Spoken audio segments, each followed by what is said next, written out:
Saudara, debat pamungkas Pilkada Jawa Timur sudah selesai digelar dan kurang dari 10 hari lagi warga akan melakukan pencoblosan. Di sisa waktu ini mampukah ketiga pasangan calon mendongkrak elektabilitasnya dan siapa bakal unggul? Kami akan bahasnya dengan sejumlah narasumber, diantaranya di studio telah hadir juru bicara Lulu Lukman, Gilbran Muhammad Nur. Selamat pagi Mas Gilbran. Selamat pagi Mas Radi. Selamat pagi. Dan melalui sambungan virtual juga telah bergabung tim pemenangan Hovifah Emil, Ali Mufti, lalu Ketua Harian Tim Pemenangan Risma Gus Hans Wisnuwardana, dan juga analis politik Universitas Brawijaya Anang Sejoko. Selamat pagi Bapak-Bapak. Selamat pagi. Iya. Pagi. Baik, saya ke Mas Gilbran dulu deh.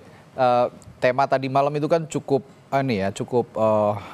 kalau dibilang seksi ya memang seksi gitu, karena ini ngomongin infrastruktur. Ya. Kalau ngomongin infrastruktur Jawa Timur itu kan memang kompleks, dan Jawa Timur sebagai wilayah penghubung antara Pulau Sumatera, lalu Pulau Sulawesi, lalu juga pulau-pulau lain yang ada di Indonesia, ini sangat penting untuk dibahas. Temanya adalah akselerasi pembangunan infrastruktur, interkoneksitas, kewilayahan, dan peningkatan kualitas lingkungan hidup untuk mewujudkan Jawa Timur sebagai epicentrum ekonomi kawasan timur Indonesia.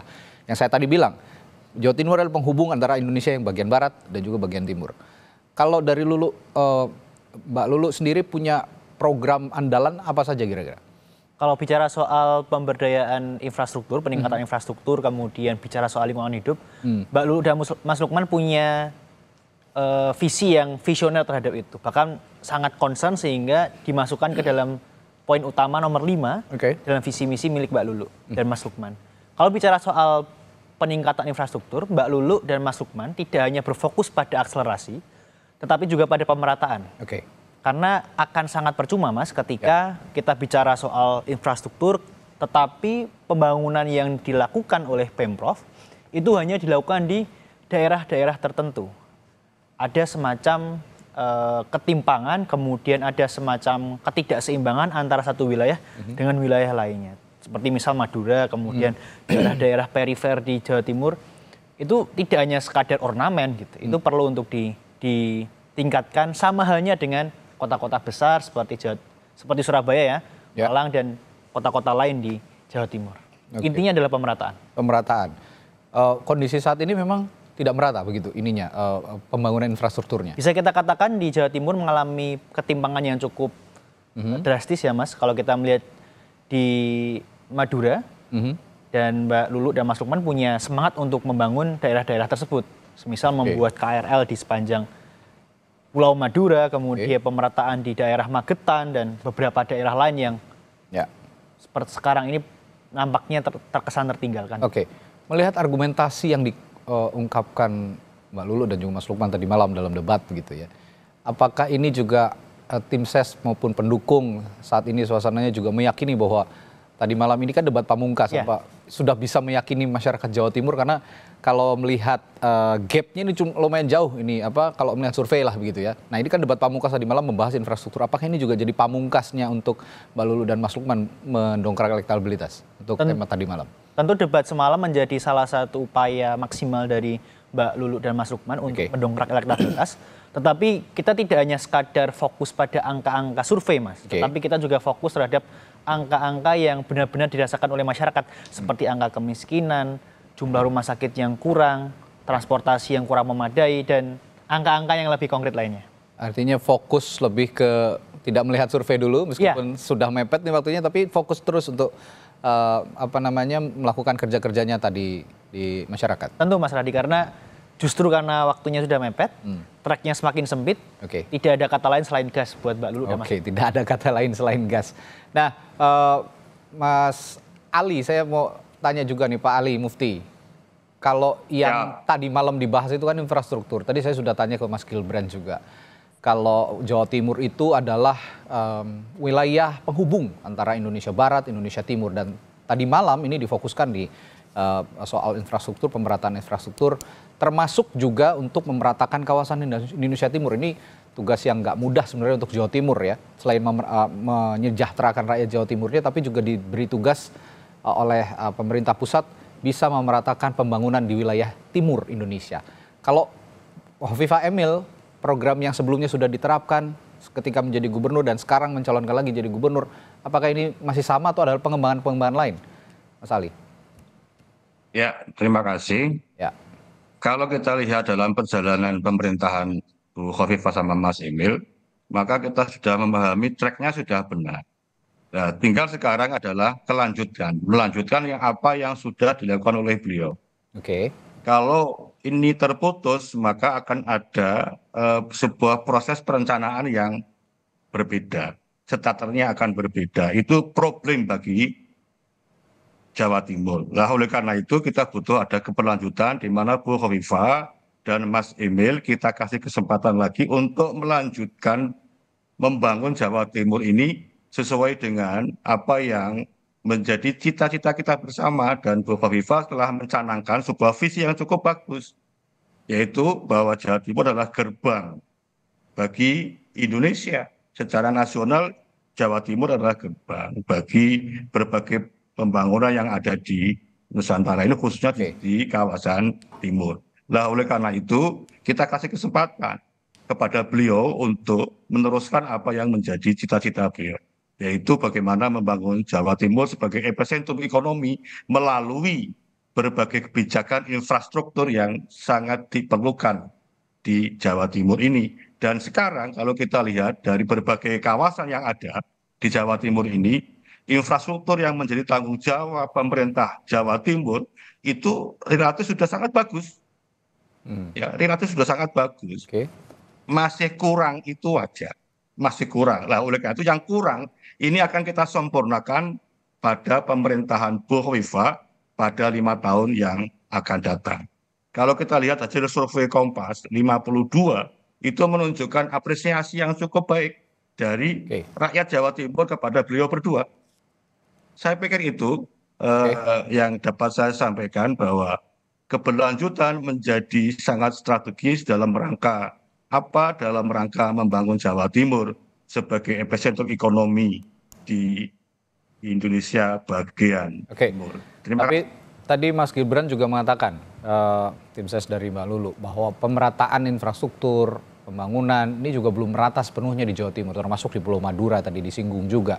Nah, apakah keberlanjutan yang Anda katakan ini tadi bisa juga memeratakan pembangunan infrastruktur yang ada di wilayah-wilayah lain di Jawa Timur, karena sejauh ini ada juga publik yang belum puas dengan kinerja Khofifah Emil ketika infrastruktur yang belum merata di beberapa wilayah di Jawa Timur. Kalau kita bisa memilah, infrastruktur itu ada pembagian. Ada pembagian tugasnya pemerintah pusat, ada tugasnya pemerintah provinsi, ada tugasnya pemerintah kabupaten kota. Nah, ini yang harus dibedakan. Kalau yang menjadi tugas pemerintah provinsi, saya pikir di Jawa Timur, ruas-ruasnya itu sudah sangat bagus semua. Oke. Ya, kita kalau ngomong infrastruktur, ya misal jalan-jalan di daerah Mataraman itu, kalau itu yang menjadi poros Jawa Timur, yang menjadi ruasnya Jawa Timur, tanggung jawabnya Pemprov Jawa Timur, maka itu sudah sangat bagus. Oke. Nah, mungkin yang butuh diskusikan lebih lanjut adalah di dalam Undang-Undang 2 tahun 2022 tentang jalan, itu ada kontribusi di masa depan bagaimana pemerintah pusat bisa mensubsidi, bisa membangun daerah-daerah, ya, jalan, infrastruktur jalan di daerah-daerah. Itu Undang-Undang nomor 2 tahun 2022. Nah, itu tugasnya kabupaten kota, ya, tugasnya kabupaten kota. Kalau kita Oke. bicara pemerataan infrastruktur, maka bicara tupoksi dan kewenangan, Oke. tidak di luar track itu. Tapi Kalau bukankah itu tupoksi dan sesuatu, kewenangannya Pak Ali, cukup. mohon maaf, bukankah itu sesuatu yang dianggap masyarakat nanti jadinya ego sektoral? Ini tugas pusat, kabupaten kota, provinsi, sedangkan kan ya namanya pemerintah, masyarakat hanya melihatnya ya pemerintah, tidak ada kabupaten kota, provinsi atau pusat. Nah, bagaimana mengkonsolidasikan ini supaya pusat, daerah dan pusat, provinsi dan kabupaten kota ini juga bisa sinergis gitu, tidak masing-masing bekerjanya. Ini Pak, dana alokasi umum, dana alokasi khusus itu sudah diplot sesuai dengan tupoksi dan kewenangan Oke. itu.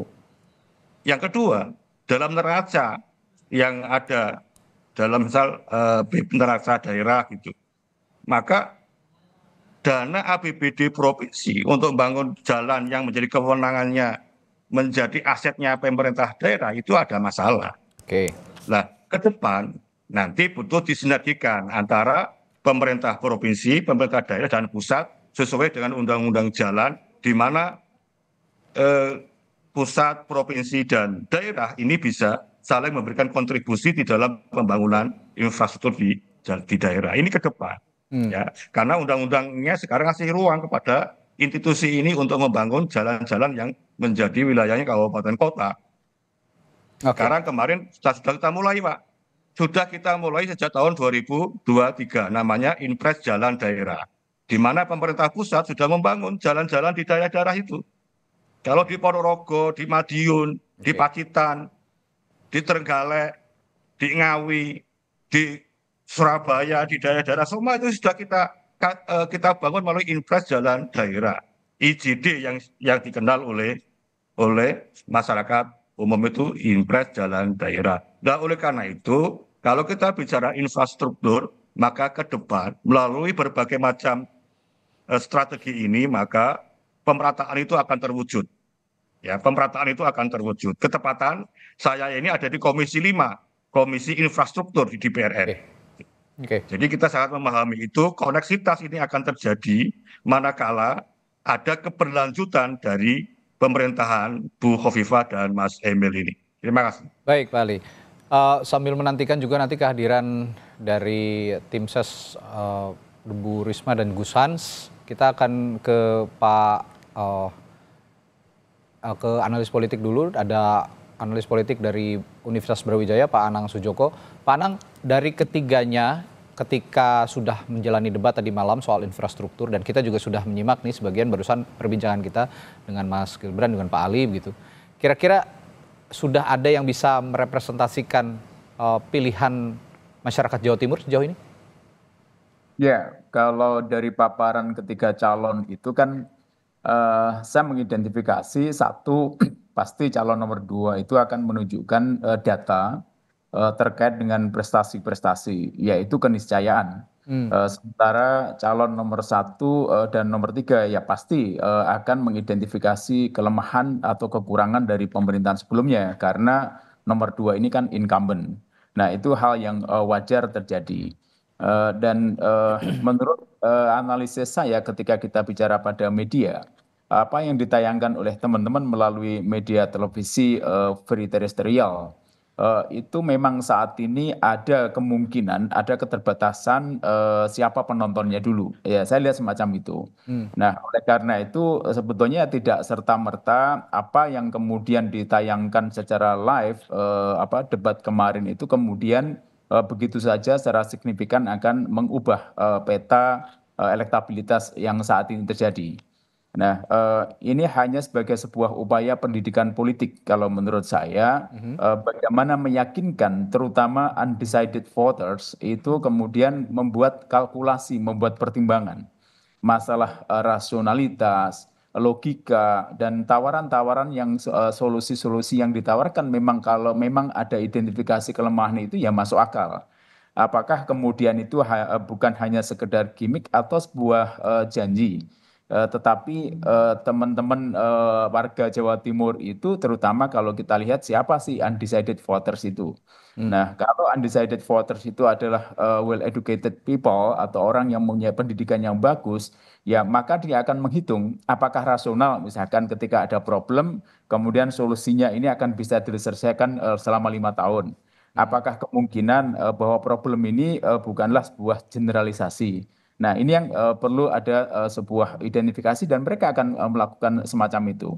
Karena begini, pada dasarnya pemilih itu ada dua. Kalau sudah ada yang sudah menetapkan sebetulnya pilihannya pada saat pencalonan itu diresmikan, itulah namanya loyalitas pemilih itu sudah terbangun dan mereka tidak akan mudah tergoyahkan. Nah, oleh karena itu, kalau kita lihat undecided voters inilah yang kemudian akan menjadi target, terutama berbicara pada pasangan nomor 1 dan nomor 3. Perebutan akan ada di sana. Meskipun kemudian, kalau misalkan, maaf, kalau saya katakan terjadi kecelakaan misalkan, mungkin kalaupun toh ada ya pengurangan akan tergerus, misalkan elektabilitas itu akan terjadi perpindahannya tidak terlalu signifikan. Nah, kecuali kalau kita lihat bahwa permasalahan-permasalahan yang semuanya kalau saya melihat, saya amati, yaitu representatif. Jadi ada identifikasi permasalahan tentang Madiun Magetan, permasalahan ketimpangan di di Madura, kemudian kekeringan, ya itu akan berdasarkan data-data. Ya, ya silahkan, tidak apa-apa. Itu kan upaya kemudian membantu siapapun yang jadi nanti. Itu akan menjadi perhatian karena mereka juga tidak akan menyampaikan data ini hanya sekedar gimmick-gimmick politik. Tetapi saya yakin dari tim ses masing-masing memiliki kemampuan untuk melakukan identifikasi itu. Oke. Nah, tetapi tidak serta-merta kalau melihat identifikasi itu kemudian ya dinilai sebagai sebuah kemenarikan. Tetapi yang lebih penting lagi nanti adalah bagaimana tawaran solusi itu memang masuk akal dan terdistribusi kepada masyarakat yang benar-benar menjadi sasaran atas permasalahan dan solusi itu. Oke. Begitu. Ya, itu yang dibutuhkan memang yang konkret-konkret memang ya. Kalau dari perbincangan kita pagi hari ini bahwa debat tadi malam juga mengusung tema infrastruktur, ini salah satu yang bisa dibuktikan secara konkret sebenarnya oleh para pasangan calon jika nanti terpilih. Nanti setelah jeda saudara, saya juga akan bertanya kepada masing-masing narasumber saya. Bagaimana meng-guide undecided voters atau swing voters yang jumlahnya masih sangat banyak sebenarnya di Jawa Timur. Meskipun saat ini dikatakan di berbagai hasil survei pasangan Hovifah Emil ini unggul jauh begitu dari pasangan-pasangan lainnya, tapi perlu diingat ada 22% menurut survei Litbang Kompas yang belum menentukan pilihannya. Ini jumlah yang sangat besar dan sangat potensial untuk diraup oleh rival-rival dari Hovifah Emil. Akan saya tanyakan kepada masing-masing narasumber saya setelah jeda di Sapa Indonesia Pagi. Sebelum jeda tadi saya sempat bertanya kepada para narasumber saya soal bagaimana mereka, para tim ses ini atau juga para tim kampanye ini bisa mendongkrak elektabilitas masing-masing calon, khususnya pesaing-pesaing Hovifah Emil yang saat ini sementara meninggalkan lawan-lawannya kalau menurut hasil survei. Sekali lagi menurut hasil survei, belum hasil akhir. Masih ada 22% lebih yang belum menentukan pilihan atau undecided voters, atau juga kita bisa katakan swing voters, pemilih mengambang. Ini potensial untuk diraup. Saya ke Mas Gibran dulu. Dari angka 22% ini nggak sedikit begitu ya. Meskipun saat ini posisi Mbak Lulu dan Mas Lukman ya masih ada di 3%-an ya kalau saya tidak salah. Tapi 22% ini kan angka yang potensial untuk diraup sebenarnya. Ditambah mungkin swing votersnya dari masing-masing pasangan calon, kompetitornya Mbak Lulu dan Mas Lukman ini juga bisa diraup. Nah, upayanya sejauh ini untuk 22% bisa seluruhnya diraup dan ditambah pemilih dari pasangan calon lain. Ada kiat khusus, terutama kalau Mbak Lulu dan Mas Lukman kayaknya banyak Gen Z ininya. Yang dibidiknya ini pemilih-pemilih Gen Z sepertinya. Iya Mas Radi, memang dari Mbak Lulu dan Mas Lukman punya cara khusus ya, terutama untuk merengkuh suara-suara yang belum dapat memastikan pilihannya ketika hari H. Pertama kita perlu mengidentifikasi Mas, 22% lebih itu topologinya seperti apa, demografinya seperti apa. Apakah mereka dari kalangan anak muda, apakah mereka dari kalangan perkotaan, pedesaan, atau seperti apa. Kita perlu identifikasi dulu. Yang kedua, setelah sudah clear identifikasinya, yang sekarang sedang dilakukan oleh tim, perlu juga untuk menentukan tembakan-tembakan yang pas Mas. Untuk menjawab kebutuhan dari 22% ini. Tapi kalau secara garis besar, secara umum, Mbak Lulu dan Mas Lukman punya semangat untuk merengkuh dan merangkul semua pihak. Jadi ketika Mbak Lulu dan Mas Lukman itu terjun ke dalam masyarakat, Mbak Lulu tidak hanya sekadar datang, sowan sekadar sowan, tidak, tapi datang untuk membeli masalah, belanja masalah, untuk mengkurasi kira-kira program-program apa aja yang bisa dilakukan ketika menjadi gubernur. Jadi poinnya bukan hanya sekadar untuk memperoleh atau mengerek elektabilitas dan popularitas, tetapi tujuannya adalah untuk mengkurasi, kemudian mengumpulkan masalah-masalah yang ada di masyarakat.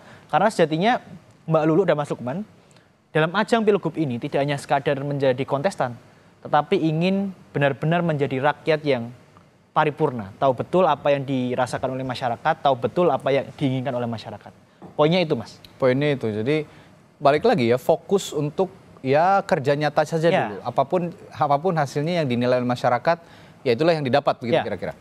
Oke, saya ke Pak Ali lagi. Pak Ali, ini kalau melihat tim sesnya Mbak Lulu tadi mengatakan yang fokus kerja ya kerja saja gitu ya, tidak terlalu memikirkan elektabilitas. Tapi di sisi lain kan pasangan calon Anda, Bu Hovifah dan Mas Emil ini punya elektabilitas yang ya relatif agak sulit tertandingi kalau melihat angka-angka tadi. Tapi ada 22% yang saya katakan masih mengambang atau belum menentukan pilihannya tadi, Pak Ali. Anda punya juga strategi dari tim kampanye untuk mempertahankan angka yang sudah dimiliki oleh Bu Hovifah dan Mas Emil sekarang ini? Ya, terima kasih. Kalau kita lihat debat tadi malam, ya, maka itu akan merubah angka 22 Hmm. undecided tadi itu untuk menentukan pilihannya kepada Bu Hovifah dan Mas Emil. Oke. Satu, faktornya adalah kelompok ini adalah kelompok kritis. Ya, kelompok kritis. Kelompok yang belum menentukan pilihannya. Ya. Ya. Yang kedua, Bu Hovifah telah membuktikan kinerja selama 5 tahun. Itu bisa menjadi laboratorium atau menjadi potret bagi masyarakat yang belum menentukan pilihannya, bahwa 5 tahun yang lalu telah memberikan banyak program untuk Jawa Timur. Yang ketiga, Bu Hovifah telah memberikan satu proyeksi masa depan 5 tahun yang akan datang dengan berbagai macam inovasi, kreasi yang dikembangkan oleh paslon nomor 2 agar bisa menarik 22 undecided itu untuk menentukan pilihannya kepada paslon nomor 2. Ingat bahwa kelompok kritis itu membutuhkan satu harapan, juga membutuhkan sebuah bukti. Ya. Nah, kalau saya lihat paslon yang lain ini belum punya bukti, juga gagasan visinya itu belum membumi, ya, Oke. belum membumi.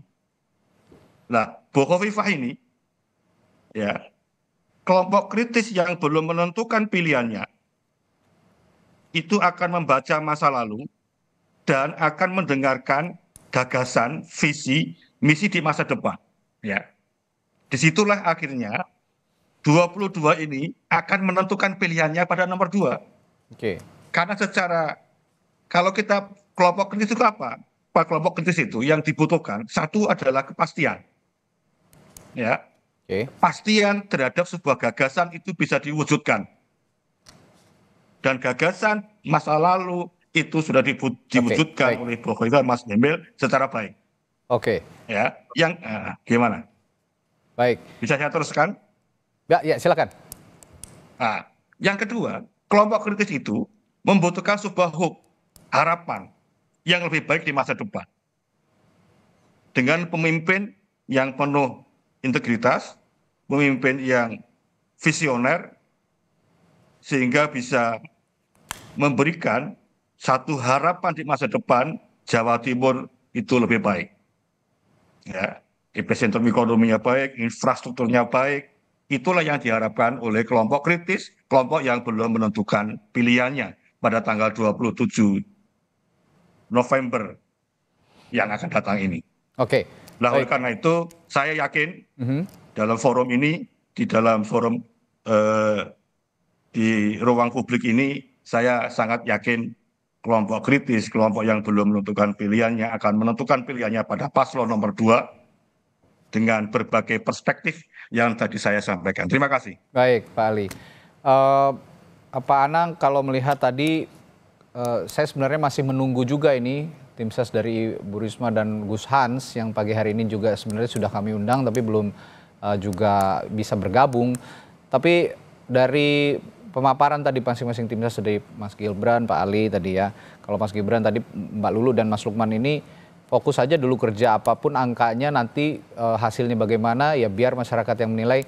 Tapi ya niat untuk maju adalah sebenarnya mulia sekali. Kalau kita lihat misinya, niat untuk maju adalah untuk membantu masyarakat juga, begitu, yang sekarang masih merasa kesusahan di Jawa Timur. Tapi kalau tadi dari Pak Ali mengatakan bahwa kelompok kritis ini membutuhkan bukti dan Hovifah Emil sudah memberikan bukti itu 5 tahun ke belakang, begitu. Pak Anang. Nah, kira-kira dari narasi-narasi yang sudah diungkapkan tadi ditambah juga oleh narasi-narasi yang diungkapkan paslon ditambah debat tadi malam, apakah memang swing voters ini sudah bisa menentukan pilihannya, terutama apakah mereka juga akan mengarahkan khusus untuk salah satu pasangan calon, Pak Anang? Ya, Pak Anang, mohon maaf masih di mute sepertinya audionya. Oke, Baik. sorry. Ya, pada dasarnya swing voters atau undecided voters itu banyak pertimbangan ya. Artinya tidak hanya kemudian dia akan terpengaruh pada visi, misi, gagasan. Bukan hanya itu. Tetapi mereka juga memerlukan referensi. Referensi orang-orang yang dipercaya oleh dan di sekitarnya itu. Artinya bahwa visi misi yang diterjemahkan dalam program-program maupun solusi itu saja tidak cukup, tetapi perlu ada beberapa pendekatan yang sifatnya bisa jadi adalah personal approach atau personal peer, di mana kita bicara pada orang-orang terdekat mereka itu siapa. Nah, sehingga dari pemikiran inilah sebetulnya sekali lagi perlu ada penerjemahan kepada sebuah step komunikasi berikutnya. Nah, ini yang menurut saya sangat penting.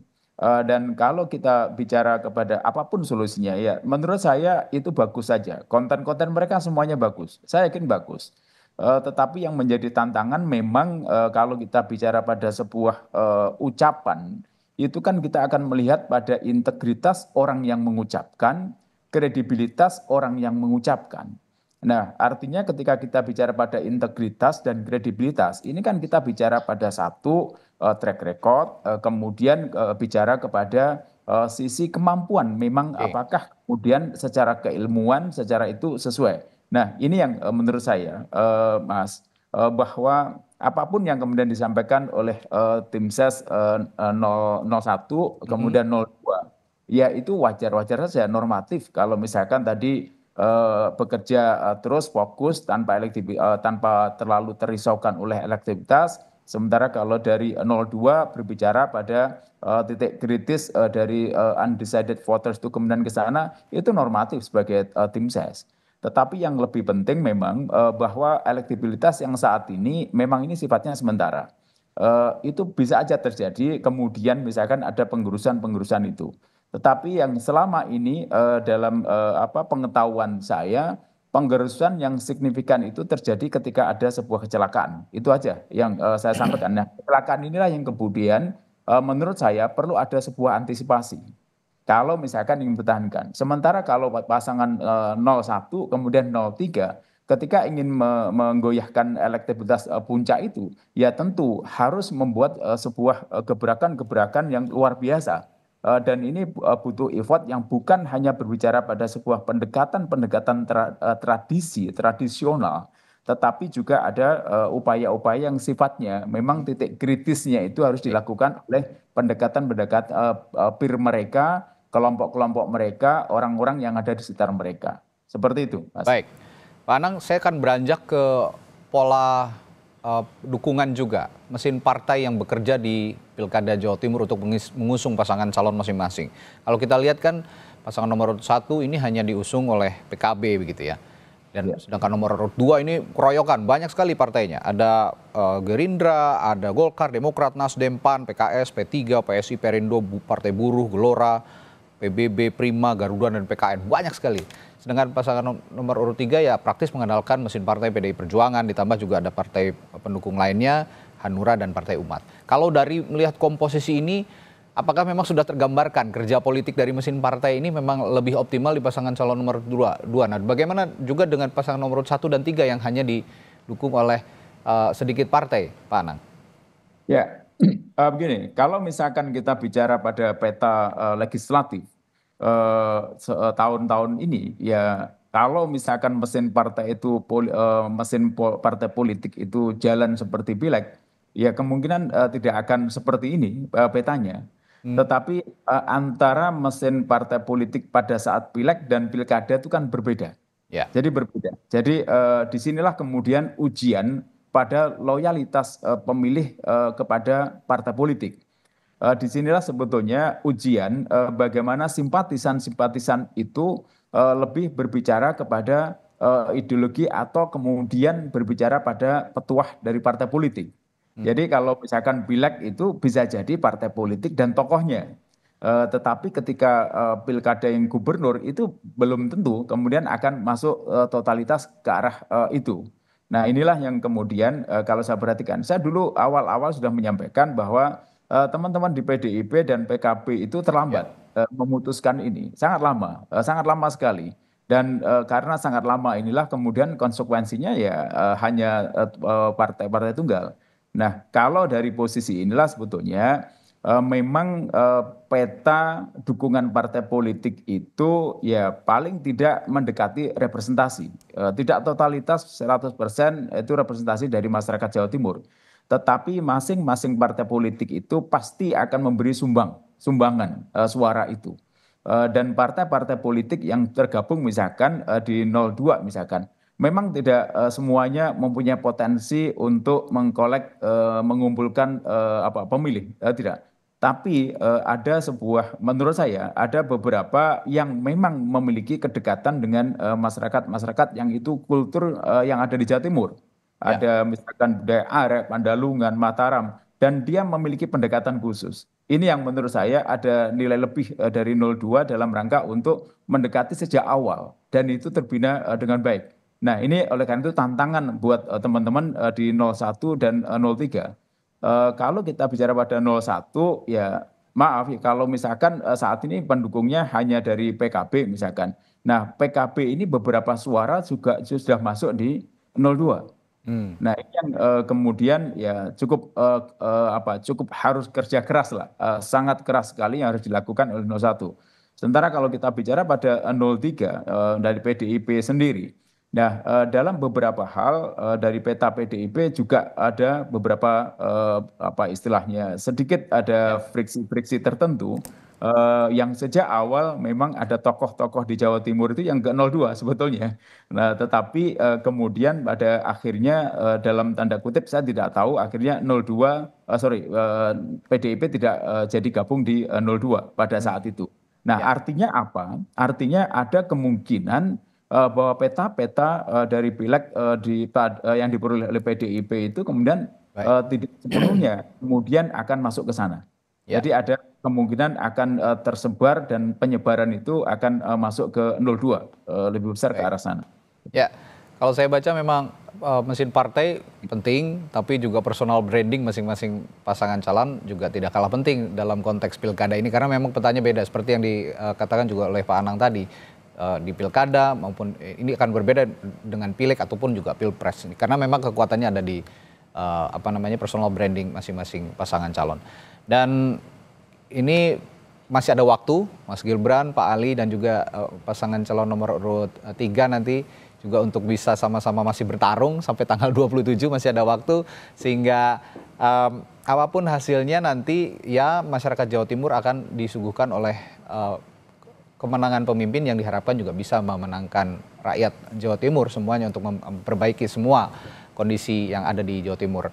Meskipun sekarang kondisinya pasangan calon nomor 2 ini masih jauh begitu gapnya, tapi ya tetap harus waspada karena pasangan calon nomor 1 dan 3 siap mengintai sepertinya untuk gaspol. Nah, ini juga yang jadi catatan, jangan berkecil hati untuk 1 dan 3 masih ada waktu sampai tanggal 27 untuk bisa sama-sama mengoptimalkan elektabilitas masing-masing. Baik, terima kasih para narasumber saya pagi hari ini. Ada juru bicara dari pasangan Lulu Lukman, Gibran Muhammad Nur yang hadir di studio, lalu juga Pak Ali Mufti, pasangan calon nomor 2, dan Pak Anang yang juga sudah bergabung dari Universitas Brawijaya. Terima kasih, sehat selalu Bapak-Bapak, sampai jumpa lagi.